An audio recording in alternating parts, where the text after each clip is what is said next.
Hello, everybody. I'm Chris, a grateful believer in Jesus, and this is part two of my testimony.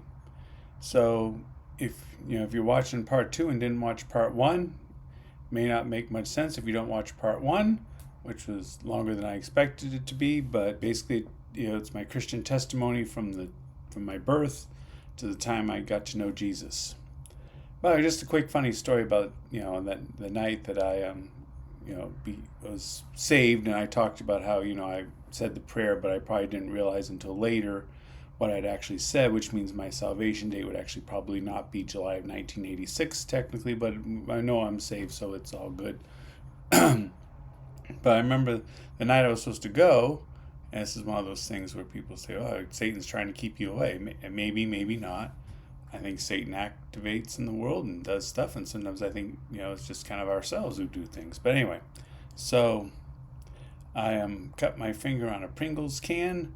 It was one of those sharp metal edges. My grandparents come over because it won't stop bleeding, and my mom was working her second job, and my grandma was like, "Well, you can't go to church tonight. You can't go anywhere tonight. You're bleeding." So, but I did anyway, and the rest is history, as they say.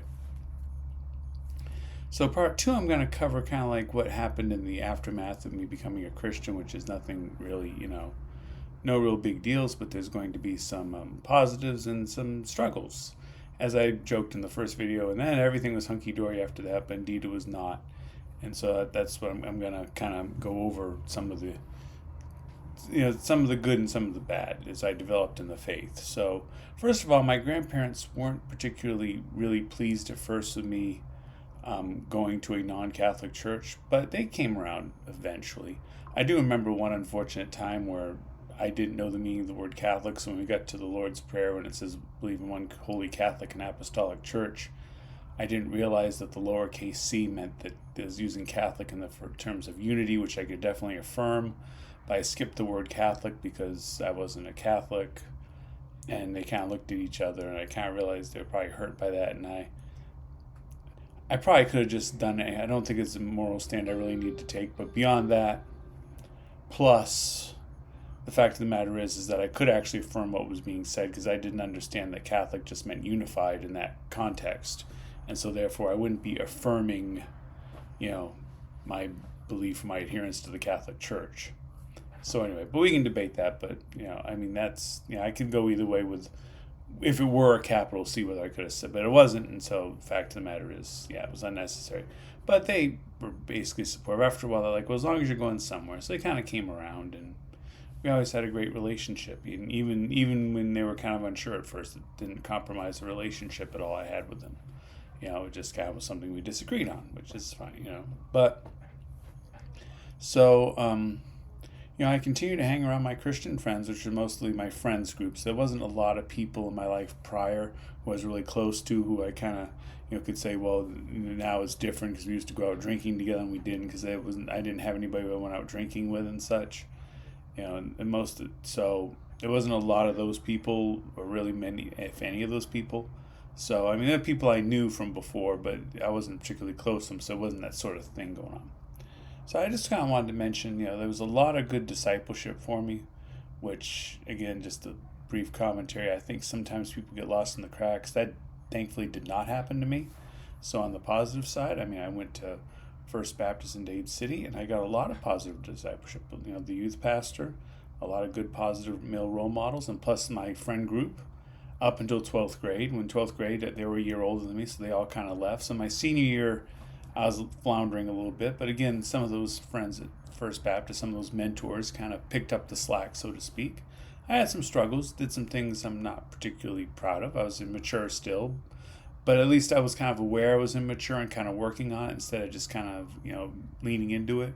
I think that's one of the major differences is I wasn't nearly as self-centered as I had been. At least I knew I wasn't supposed to be self-centered. Maybe my thought process was still like, out for me, but I realized, but that's not right, instead of just kind of just accepting it.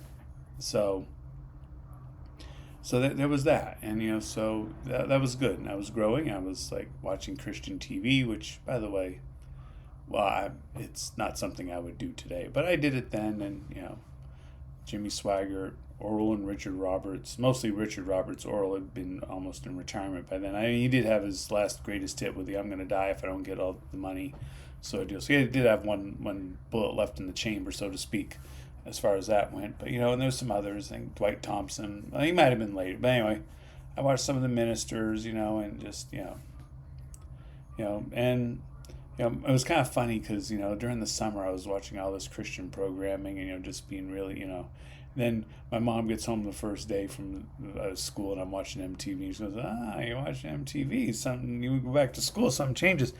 So, and just to be clear, I had been watching MTV some. There wasn't that discrepancy. She just happened to notice the difference, but there wasn't that discrepancy to the level she thought it was. I mean, I had been watching MTV at times during that summer as well. It's just, she just noticed it, and I guess probably was looking out for it. It's like, okay, now that you're back in with your schoolmates, there you go. But there was also some struggles because I still was a baby Christian. I still wanted social acceptance, and so a couple areas where this came in where I maybe was around some activities that maybe Christians probably shouldn't be around. So let me explain. Okay, so I had a couple friends who wanted me to go partying with them, and they knew I was a Christian and they respected that. And also I started working at Hungry Howie's, which meant I was in contact with more people who aren't Christians and who invited me to do stuff with them. But I have to say, and a lot of people say, well, your non-Christian friends are going to try to get you to drink, they're going to try to corrupt you. These friends didn't do that much. They did try to get me to party, but they realized I wasn't a drinker, and they never forced it on me. They never said, well, hey, have beer, glug glug. There were people at the parties who did, but the people I knew, the people I kind of went with or I knew or are close friends, they kind of actually tried to protect me from that peer pressure. They said, look, we know you don't drink. And what they advised me to do, which is kind of indicative of kind of the way they looked out for me, is they said, look, we know you don't drink. Just take a beer, sip on it every once in a while. People will leave you alone, and it'll be cool. You can just hang out and have fun with us. And they were actually supportive of as much as they could be of of me being a Christian.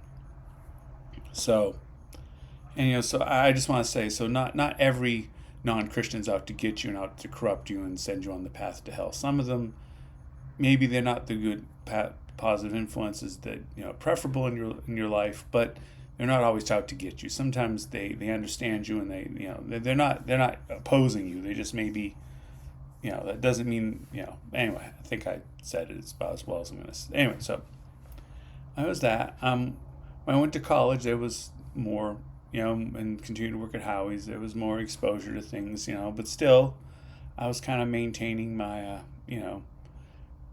my Christian reputation and walk most of the time. I was still going to church on a regular basis, still getting the discipleship.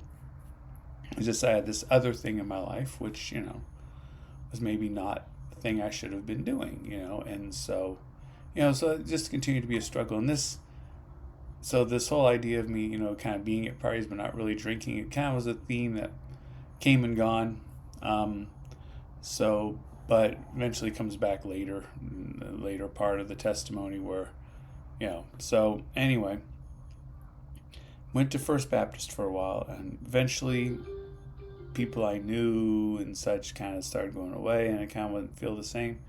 So I kind of cooked up with Cherokee United Methodist, and the leadership there, again, good discipleship. I wasn't always doing the right thing there. I mean, not in terms of partying now, in terms of lifestyle, but just in terms of maybe, doing the Christian walk, doing the right things. It wasn't as solid as I could. I've never been as solid as I could be, obviously. But even then, but I worked with the youth group as first like a senior member, like college member, and then when they wanted us to be leaders, I went back later. I was kind of like a youth group leader. And so I went there, and and again, it was doing stuff for Christian Walk. We had a drama team, and the kids really loved performing. As a matter of fact, I mean, there was such buy-in that the youth pastor Greg told me once. He said, if I set up an event where we go to Disney World, I might get 5 people, and part of that probably was economics. But anyway, But if I have a performance, they all want to be there. They all want to do the work. I mean, the fun stuff is like, yeah, okay, but they all want to be part of the work. And again, I think even he kind of said, economics is part of that. But still, it was also a focus on just wanting to do this, wanting to accomplish these things. It was just kind of interesting.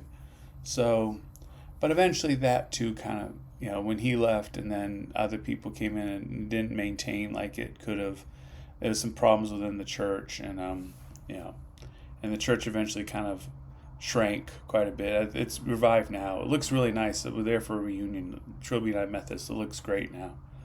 Um, so so that's where I was, and so we're working on.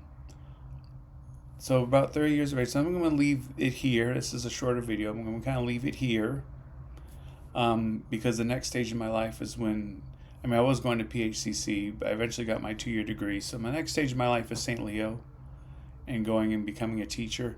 So I think I'm going to put that next time. I'm probably not going to do that one today. It's probably going to be a bit before I post that one, but that's going to be the next one. And then, and then I'm just going to, so the first video is going to be the longest, I think. The one from about 10 years ago is probably going to also be kind of long because maybe we'll see. But anyway, so that's part 2. I mean, being disciple, growing in the faith, but also having the struggles and probably not being as, as loyal a believer or as, focused as I should have been.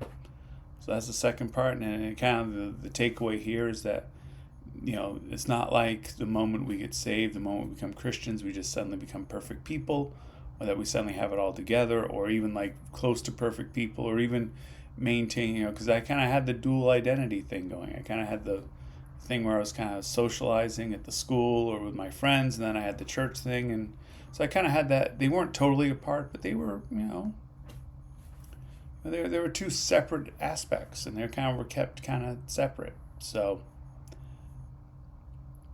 and so next time I'll go through the next part of the testimony. So there you go.